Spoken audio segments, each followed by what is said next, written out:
warahmatullahi wabarakatuh. Perkenalkan, nama saya Muhammad Ashari.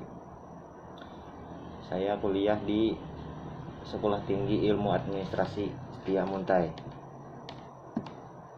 yang sedang menjalani semester 6. Oke, tanpa berlama-lama lagi, di sini saya ingin membahas tentang diplomasi dan kerjasama luar negeri. Nah, di sini yang saya bahas ada 4 permasalahan. Yang pertama, permasalahan tersebut. Yang kedua, tujuan. Yang ketiga, upaya pemerintah dalam melakukan pembangunan dalam urusan tersebut. Dan yang keempat, lembaga-lembaga pemerintah yang menangani bidang tersebut. Oke. Yang pertama, permasalahan. Disadari bahwa penyelenggaraan politik dan hubungan luar negeri dihadapkan beberapa permasalahan. Di sini ya ada 4. Saya merangkumnya 4 permasalahan. Pertama, salah satu perkembangan menarik dalam format hubungan internasional baru itu adalah mengemukakan perencanaan negara adidaya dalam peraturan politik internasional, serta menguatkannya kecenderungan upaya pembentukan global governance. Negara adidaya muncul menjadi kekuatan unilateral dalam berbagai penanganan permasalahan keamanan internasional. Kedua, disadari bahwa peran strategis dan kepemimpinan Indonesia di kawasan Asia Tenggara juga mengalami pasang surut, khususnya dalam keseimbangan dan kesejahteraan di antara negara-negara kawasan Asia Tenggara. Ketiga, globalisasi termasuk di bidang perdagangan dan HAM dan berbagai fenomena lintas batas seperti terorisme, penyelundupan orang, imigrasi internasional, baik untuk tujuan ekonomi maupun politik, akan terus menjadi pertimbangan penting dalam hubungan luar negeri. Di samping itu, dinamika hubungan internasional telah memunculkan isu-isu baru yang saling berkaitan antara satu dengan yang lain, termasuk yang bersifat non-konvensional. Selain itu, masalah ketidakseimbangan hubungan negara-negara maju dengan negara-negara berkembang, khususnya dalam konteks hubungan perdagangan, ekonomi secara umum masih terus mendomisili warna pergaulan internasional. Kegagalan pertemuan World Trade Organization atau disingkat WTO di Cancun, Meksiko merefleksikan situasi sulit dan besarnya kesenjangan yang muncul dalam konteks ekonomi perdagangan global. Dalam hal ini, Indonesia terus mengupayakan terciptanya suatu sistem perdagangan multilateral yang lebih adil, terbuka, tidak diskriminatif dan dapat mendukung kepentingan pembangunan di negara-negara berkembang. Pada saat yang sama, Indonesia juga terus mendorong peningkatan solidaritas dan kerjasama ekonomi, perdagangan, dan pembangunan antar negara berkembang. Keempat, Indonesia masih mempunyai masalah perbatasan wilayah, baik darat maupun laut, dengan negara-negara tetangga yang perlu diselesaikan melalui suatu diplomasi perbatasan dalam mengatasi berbagai masalah perbatasan dan ancaman terhadap keutuhan wilayah dan kedaulatan. Masalah lintas batas, border crossing, menuntut pelaksanaan kerangka kerja yang sama lebih efektif, seperti Malaysia, Singapura, PNG, dan Timur Leste.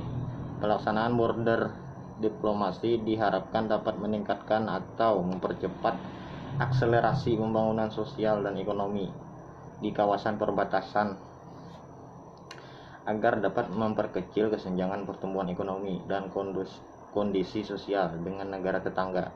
yang berbatasan langsung, mengingat fungsi wilayah perbatasan sebagai jendela yang merefleksikan keadaan sosial ekonomi nasional. Nah, itu permasalahan yang ada di diplomasi dan kerjasama luar negeri. Dan selanjutnya, tujuan diplomasi dan kerjasama luar negeri. Diplomasi merupakan suatu alat yang membawa kepentingan negara dalam level tertentu. Dari diplomasi tersebut, sebuah negara akan menghasilkan keputusan kerjasama antar negara untuk menyelesaikan konflik yang terjadi. Oleh sebab itu, perlu adanya penyelesaian agar negara-negara tersebut aman untuk ditinggali, seperti yang dikatakan oleh Rija Bayu Oktavian Arif STIP bahwa tujuan dari diplomasi itu adalah menciptakan world peace, artinya dapat menciptakan rasa aman dan sejahtera untuk masyarakat dunia. Untuk itu perlu adanya gerakan atau tempat yang bisa dijangkau oleh masyarakat luas untuk menyalurkan pendapatnya terkait dengan penyelesaian konflik di negara-negara yang berkonflik. Melakukan sebuah diplomasi itu perlu adanya keterlibatan dari faktor lain, misal ya government yang menentukannya peran penting untuk melakukan diplomasi antar negara. Menurut sejarah yang pernah ada, diplomasi pernah ditiadakan oleh suatu negara. Ini dikarenakan mementingkan negaranya sendiri, bukan untuk kepentingan orang banyak. Pada Perang Dunia I, beberapa aktor yang terlibat gagal melakukan diplomasi sampai menimbulkan Perang Dunia II, melibatkan banyak aktor yang lebih besar. Secara umum, diplomasi dapat dikatakan berbagai agensi Rome, artinya sebagai mesin atau alat penggerak yang dapat menghubungkan dan mengkomunikasikan antar negara-negara secara global, sampai akhir kemunculan sebuah wadah yang berperan untuk melakukan diplomasi, yaitu Perserikatan Bangsa-Bangsa atau yang kita singkat sekarang adalah PBB, yang memiliki peran penting dalam melakukan diplomasi antar bangsa saat ini. Ada 9 multi-track diplomasi yang bisa dilakukan oleh beberapa negara dalam melakukan sebuah diplomasi. Yang pertama, government. Government memiliki peran penting untuk melakukan sebuah diplomasi antar negara karena government memiliki kekuasaan dalam suatu negara tersebut. Yang kedua, non-government, karena terkadang keterlibatan mereka menjadikan sebuah kesepakatan yang lebih besar. Yang ketiga, business, biasanya dilakukan dengan membuat sebuah perjanjian perdagangan, misal jual beli, dan bisa dilakukan dengan cara bernegosiasi.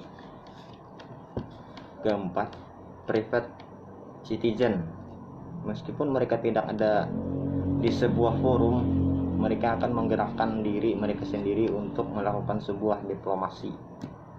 Yang kelima,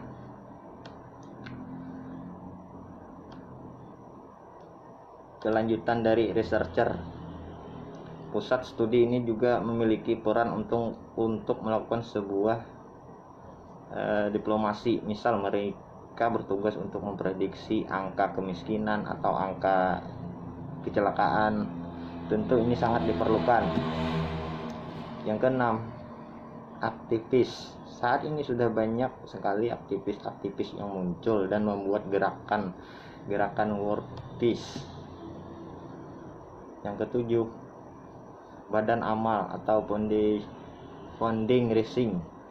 ini bisa menjadi sebuah alat untuk berdiplomasi, karena sejatinya setiap negara akan butuh bantuan dari negara-negara lain meskipun itu negara superpower ya.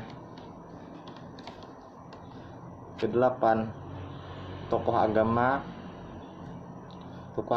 memiliki peran penting dalam hal berdiplomasi, karena ini bisa menjadi sebuah cara untuk menyelesaikan konflik agama. Dan yang terakhir, yang ke-9 ya, communication dan media. Jangan pernah meremehkan ini. Media ini memiliki peran penting untuk membentuk opini publik, karena tugas dari media sendiri itu untuk memberikan informasi kepada masyarakat. Contohnya ya,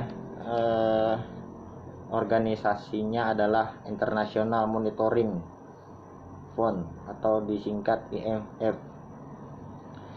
Tentunya diplomasi ini adalah ada hubungannya dengan International Association, karena ini sebuah wadah untuk mempertemukan antar negara untuk berdiplomasi dan berkomunikasi. Jika tidak ada International Association, diplomasi tidak akan bisa berjalan dengan lancar. Salah satu International Association adalah PBB. Pembentukan yang pertama kali dibentuk oleh PBB adalah Dewan Keamanan PBB. Karena ketika itu isu yang sering muncul karena masih banyaknya negara yang berkonflik.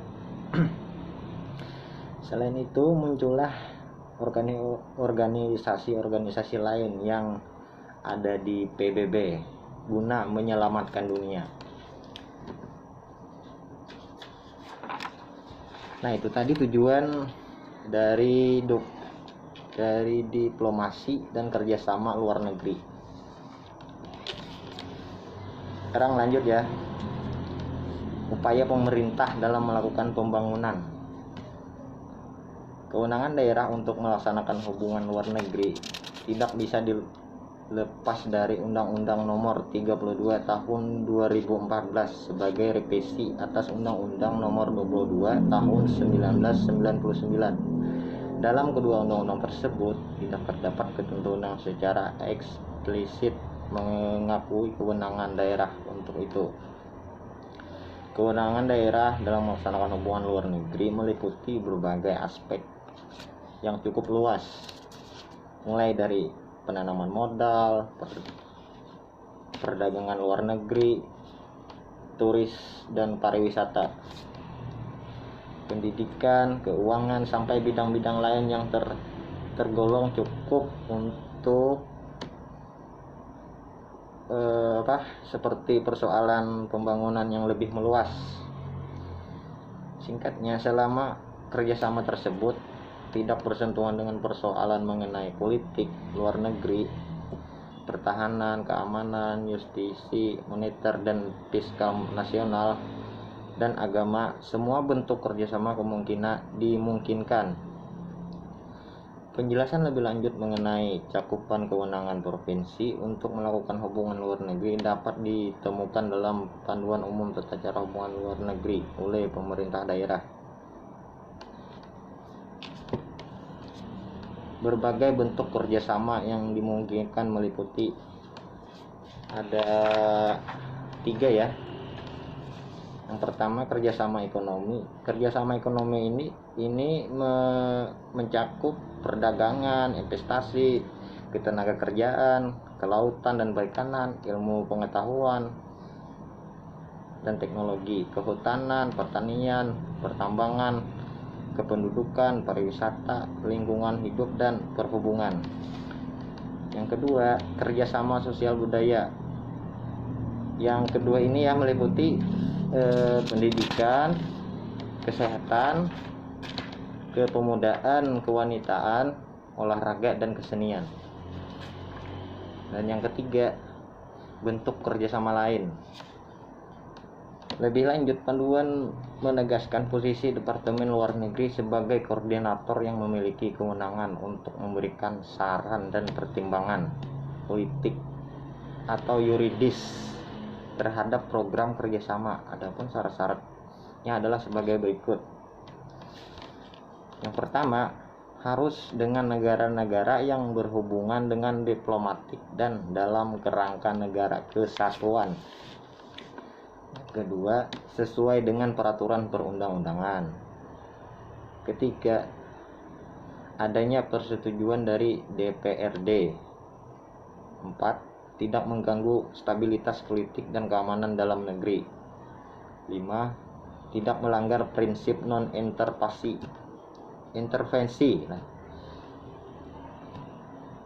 Selanjutnya, berdasarkan persamaan hak, berdasarkan prinsip persamaan kedudukan dan mendukung penyelenggaraan pemerintahan. Kemudian panduan tersebut menambahkan bahwa kerjasama luar negeri haruslah tidak bertentangan dengan politik dan kebijakan luar negeri pemerintah pusat, tidak mengancam keamanan dunia. Nah, itu